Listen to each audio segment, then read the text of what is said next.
ಸ್ನೇಹಿತರೆ, ಕೇವಲ 10 ನಿಮಿಷದಲ್ಲಿ ಹೋಟೆಲ್ ಸ್ಟೈಲ್ ರುಚಿಯಾದ ಎಗ್ ಬುರ್ಜಿಯನ್ನು ಮನೆಯಲ್ಲೇ ಮಾಡ್ಬೋದು ಅಂದರೆ ನಂಬ್ತೀರಾ? ಇವತ್ತು ನಾನು ತೋರಿಸುವ ಈ ವಿಧಾನದಲ್ಲಿ ಮಾಡಿದರೆ ಸಾಫ್ಟಾಗಿ ಮಸಾಲೆ ತುಂಬಿ ತುಂಬ ರುಚಿಯಾಗಿ ಬರುತ್ತದೆ.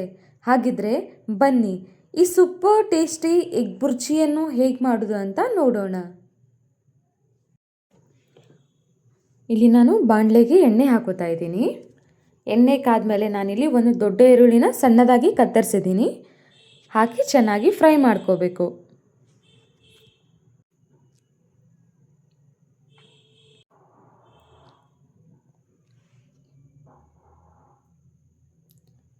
ಇದಕ್ಕೆ ನಾನಿವಾಗ ಕರಿಬೇವನ್ನು ಸೇರಿಸ್ಕೋತಾ ಇದ್ದೀನಿ.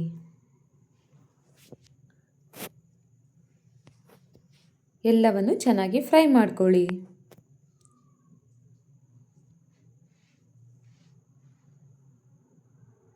ಇದಕ್ಕೆ ನಾನು ಗ್ರೀನ್ ಚಿಲ್ಲಿ ಪೇಸ್ಟ್ ಹಾಕೋತಾ ಇದ್ದೀನಿ. ಇದರಲ್ಲಿ ನಾನು ಹಸಿರು ಮೆಣಸಿನಕಾಯಿ, ಸ್ವಲ್ಪ ಕೊತ್ತಂಬರಿ, ಹಾಗೆ 1-2 ಎಸಳು ಬೆಳ್ಳುಳ್ಳಿ, ಹಾಗೆ ಸ್ವಲ್ಪ ಶುಂಠಿಯನ್ನು ಹಾಕಿ ಪೇಸ್ಟ್ ಮಾಡ್ಕೊಂಡಿದ್ದೀನಿ. ಅದಕ್ಕೆ ಸೇರಿಸಿ ಚೆನ್ನಾಗಿ ಫ್ರೈ ಮಾಡ್ಕೋತಾ ಇದ್ದೀನಿ.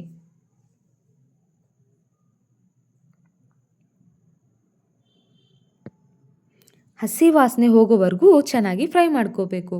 ಇದಕ್ಕೆ ನಾನಿವಾಗ ಒಂದು ಅರ್ಧ ಟೊಮ್ಯಾಟೊನ ಹಾಕೋತಾ ಇದ್ದೀನಿ. ಜಾಸ್ತಿ ಹಾಕೋಬೇಡಿ, ಇಲ್ಲಾಂದರೆ ತುಂಬ ಹುಳಿ ಆಗಿಬಿಡುತ್ತೆ.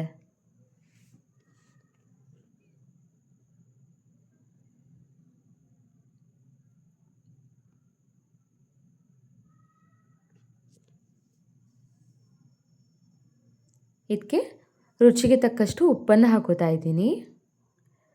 ಯಾವಾಗಲೂ ಟೊಮ್ಯಾಟೊ ಹಾಕಿದ ತಕ್ಷಣ ಉಪ್ಪನ್ನು ಹಾಕ್ಕೊಳ್ಳಿ. ಟೊಮ್ಯಾಟೊ ಬೇಗನೆ ಮೆತ್ತಗೆ ಆಗಲು ಇದು ಸಹಾಯ ಮಾಡುತ್ತೆ. ಇವಾಗ ನೋಡಿ ಹಸಿ ವಾಸನೆ ಹೋಗಿ ಎಣ್ಣೆ ಎಲ್ಲ ಹೇಗೆ ಬಿಟ್ಕೊಂಡಿದೆ.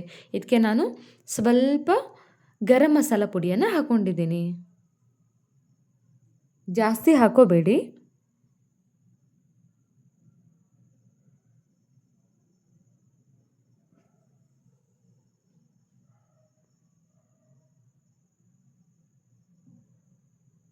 ಇದಕ್ಕೆ ನಾನಿವಾಗ ಮೊಟ್ಟೆಯನ್ನು ಹಾಕೋತಾ ಇದ್ದೀನಿ. ನಾನಿಲ್ಲಿ 3 ಮೊಟ್ಟೆನ ಹಾಕೋತಾ ಇದ್ದೀನಿ.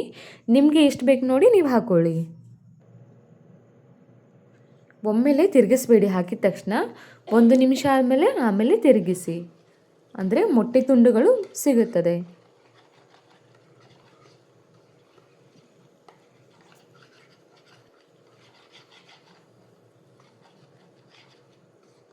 ಮೊಟ್ಟೆ ಸಂಪೂರ್ಣವಾಗಿ ಬೇಯುವಷ್ಟರಲ್ಲಿ ಕೊತ್ತಂಬರಿ ಸೊಪ್ಪು ಹಾಕಿ ಮಿಕ್ಸ್ ಮಾಡ್ಕೊಳ್ಳಿ. ವಾವ್, ನೋಡಿ ಸ್ನೇಹಿತರೆ, ಬಿಸಿ ಬಿಸಿ ಮಸಾಲೆದಾರ್ ಹೋಟೆಲ್ ಸ್ಟೈಲ್ ಎಗ್ ಬುರ್ಜಿ ಸಿದ್ಧವಾಗಿದೆ. ಇದನ್ನು ನೀವು ಚಪಾತಿ, ರೊಟ್ಟಿ, ಪಾವ್ ಅಥವಾ ಅನ್ನದ ಜೊತೆ ಸವಿದರೆ ರುಚಿ ಇನ್ನೂ ಹೆಚ್ಚಾಗುತ್ತದೆ.